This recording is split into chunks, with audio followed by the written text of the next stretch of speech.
ইন্নাল্লাযীনা ইয়াতলুনা কিতাবাল্লাহ ওয়া আকামুস সালাহ।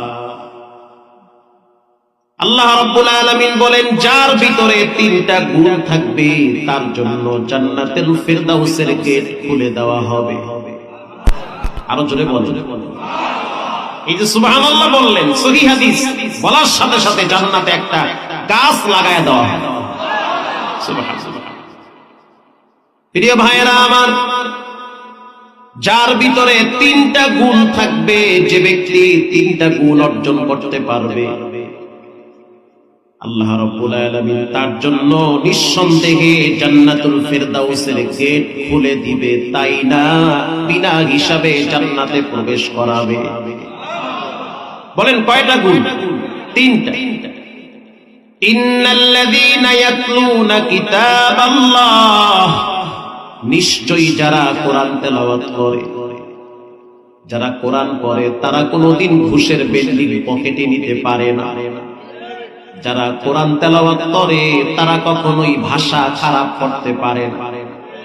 যেই জবান দিয়া কোরআন পড়ে সেই জবান দিয়া আরেক ভাইয়ের ব্যাপারে খারাপ মন্তব্য করতে পারে না। দুই নম্বরে ওয়া আকামুস সালাহ, যারা আল্লাহর বিধান পাঁচ ওয়াক্ত সালাত আদায় করে, নামাজ পড়ে।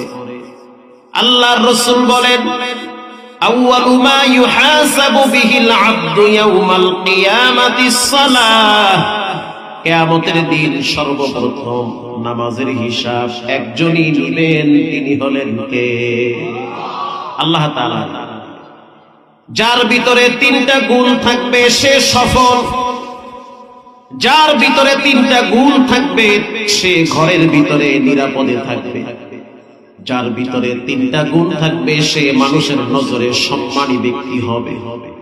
যার ভিতরে তিনটা গুণ থাকবে সে মৃত্যুর সময় জবানে কালেমা অটোমেটিক স্টার্ট হয়ে যাবে।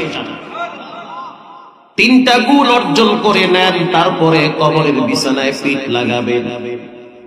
এক নম্বরে যারা নিয়মিত আল্লাহর কোরআনের তেলাওয়াত করে। কোরআন হলো মুমিনদের সংবিধান।